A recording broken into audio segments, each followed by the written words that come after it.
Merhaba arkadaşlar, kanalıma hoş geldiniz. Bugünkü modelimizi şöyle güzel bir ipim var. Himalaya'nın ihraç fazlası bir ipi. Şöyle 100 gram 300 metre uzunluğu olan bir ip. Bununla harika bir model başlayacağız. Kullanacağım şiş 3,5 numara. Modelimiz oldukça güzel ve gösterişli bir model. İnşallah siz de beğenir, benimle yaparsınız. Yapım aşamalarına geçmeden önce kanalıma abone değilseniz ücretsiz bir şekilde abone olup videolarımı da beğeniyorsanız beğeni yapmayı, yorum yapmayı, beni desteklemeyi unutmayın arkadaşlar. Şimdiden hepinize teşekkürler. Dilerseniz yapım aşamalarına geçelim. Modelimize ilmeklerimizi alarak başlayalım. Şu şekilde birinci ilmeğimi aldım. Bu model için ilmek sayısı 3 ve 3'ün katları artı 2 ilmek sayısında olması gerekiyor. Yapacağımız örgüye göre ilmek sayısını bu şekilde ayarlayıp modelimizi kurabiliriz.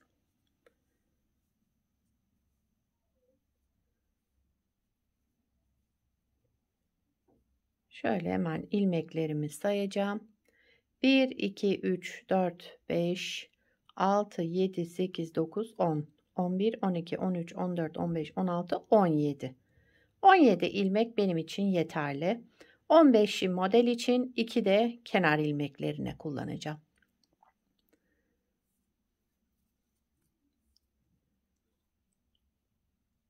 Ben lastiksiz başlıyorum arkadaşlar. Siz istediğiniz lastiğin üzerine ön yüzünde modelimizi bu şekilde kurmaya başlayabiliriz. Kenar ilmeğimi ilk sıra olduğu için ördüm. Sıradaki ilmeğimi aynı ilmeği bir kez daha örüyorum. Yani bir sonraki sırada ilmeğin boyunu uzatmak için ipimi ön tarafa alıyorum. Sıradaki 2 ilmeğimi de ters örerek kesiyorum. Buraya kadar bir model. Sıradaki ilmeğimi 2 kez örüyorum. Bir kez ördüm. Şişimden çıkarmıyorum. Aynı ilmeği bir kez daha örüyorum. İpimi öne aldım. 2 ilmeğimin ikisini bir ters örerek tek ilmeğe düşürdüm. 2 kez ördüm. Bir ilmeği düz olarak 2 kez ördüm. 2 ilmeği ters örerek tek ilmeğe düşürüyorum. Sıradaki ilmeğimizi 2 kez örüyoruz. Bu ilmeğimizi 2 kez ördük. Daha sonraki 2 ilmeğimizi de ters örerek tek ilmeğe düşürüyoruz. Modelin birinci sıra ön yüzünde bu işlemleri yapıyoruz.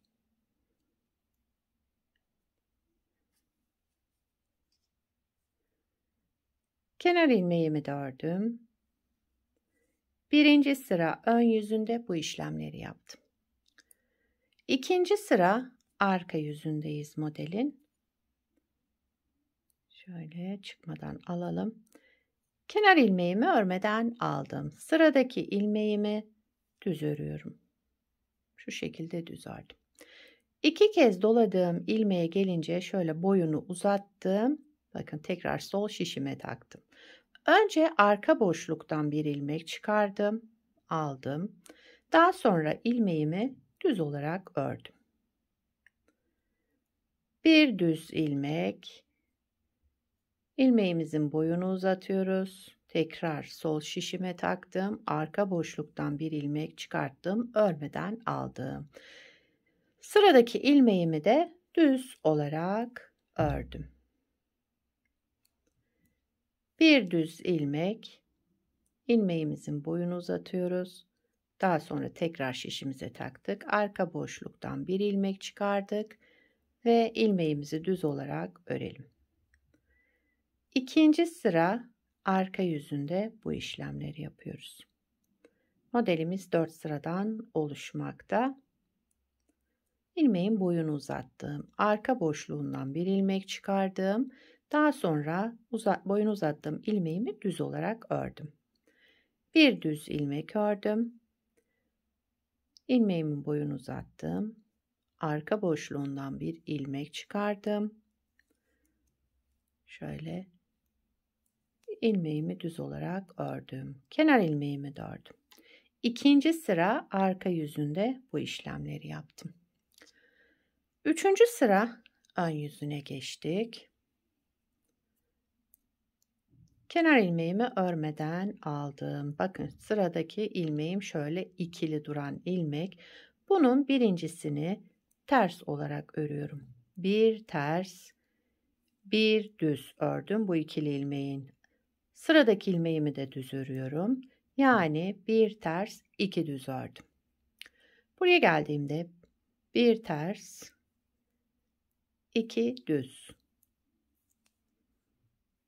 Üçüncü sıra ön yüzünde bu şekilde yapıyorum. Şu ikili duran ilmeğin önce birincisini ters ördüm. İkinciyi düz, sıradaki ilmeğimi de düz. Yani bir ters, iki düz. Bir ters, iki düz olarak sıramı tamamladım. Bir de kenar ilmeğimi ördüm. Üçüncü sıra ön yüzünde bu işlemleri yaptım. Dördüncü sıra arka yüzüne geçtik modelin. Dördüncü sıra arka yüzünde kenar ilmeğimi örmeden aldım. İlmekleri gördüğüm gibi öreceğim şimdi. 2 ters. Bakın ilmeğimiz 2 ters. Yine ters olarak ördük. Sıradaki düz. Bir düz. 2 ters. Bir düz. Yani olduğu gibi örüyoruz. Modeli bir kez kurmuş olduk. Tabii ki model şu anda kendini çok göstermez. Her modelde olduğu gibi model ilerledikçe kendini gösterir ve ortaya çıkar. Kenar ilmeğimi ördüm. Dördüncü sıra arka yüzünde bu işlemleri yaptım. Modelimiz 4 sıradan oluşmakta. Güzel bir model. İlmek sayımızda 3 ve 3'ün katları artı 2. Bakın şu anda pek bir şey belli değil. Bir kez daha kuralım, tam model ortaya çıkar. Evet, devam ediyoruz. Modelin birinci sıra ön yüzündeyiz. Kenar ilmeğimi örmeden aldım. Sıradaki ilmeğim, bakın şu ters olan ilmeğimi düz olarak örüyorum. Şişimden çıkarmıyorum. Bir kez daha düz olarak ördüm. Bu iki düzümüzü de ters olarak şu şekilde aldım. Tek ilmeğe düşürdüm. Birinci sıra ön yüzündeyiz. Bir ilmek düz ördüm. Aynı ilmeği bir kez daha ördüm. Sıradaki iki düz ilmeğimi de şu şekilde ikisini bir ters örerek tek ilmeğe düşürdüm. Bir düz, aynı ilmeği tekrar düz ördüm. Sıradaki iki düz ilmeğimi aldım, ters örerek tek ilmeğe düşürdüm. Sıra sonuna kadar bu şekilde devam edelim. Birinci sıra ön yüzündeyiz.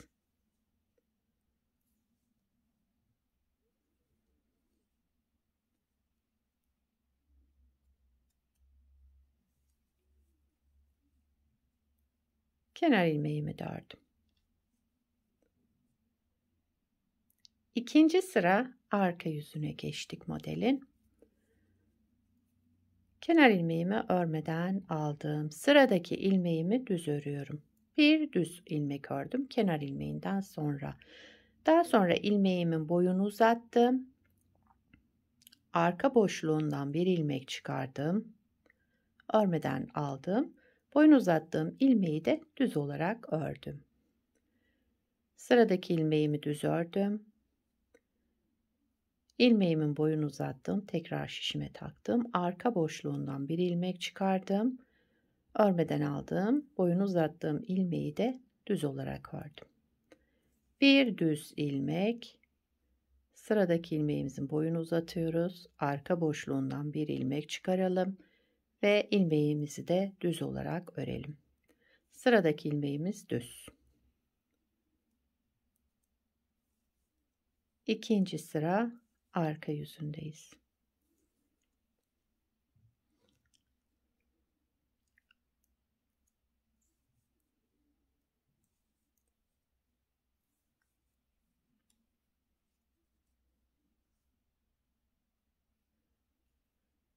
Üçüncü sıra ön yüzüne geçtim modelin.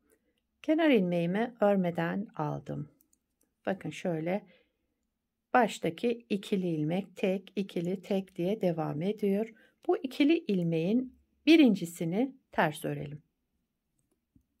Kenar ilmeğinden sonra bir ters, bir düz. Bir sonraki ilmeğimi de düz ördüm. İkili ilmeğin birincisini ters, ikincisini düz, bir sonrakini de düz ördüm. Yani bir ters, iki düz ilmek şeklinde örelim. Ama ters ilmeğimiz bu ikili duran ilmeğin birincisini ters örüyoruz. Ona dikkat edelim. İkincisi düz, bir sonraki de düz. Kenar ilmeğimizi de ördük. Üçüncü sıra ön yüzünde bu işlemleri yaptım. Dördüncü sıra arka yüzündeyiz. Kenar ilmeğimi örmeden aldım. Sıradaki iki ilmeğim ters. Bakın ters olarak örüyorum. Bir, iki ilmek ters ördüm. Yani ilmekleri gördüğümüz gibi. Düz olan ilmeğimi de düz ördüm. 2 ters, bir düz, 2 ters, bir düz olarak örüyorum. Dördüncü sıra arka yüzündeyiz. Son sıramız. 2 ters, bir düz.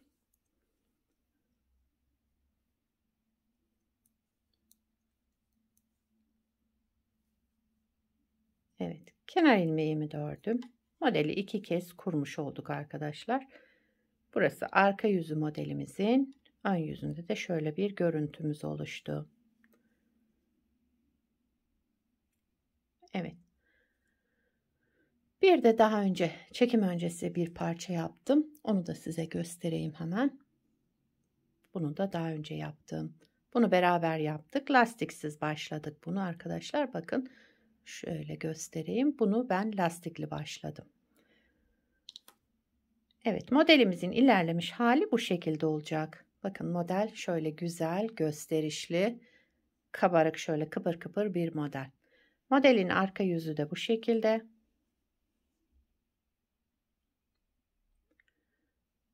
Bu modelde şöyle hazır lastik kullandım.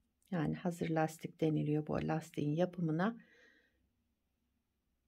Bence gayet de güzel oldu. Yakıştı bu modele de.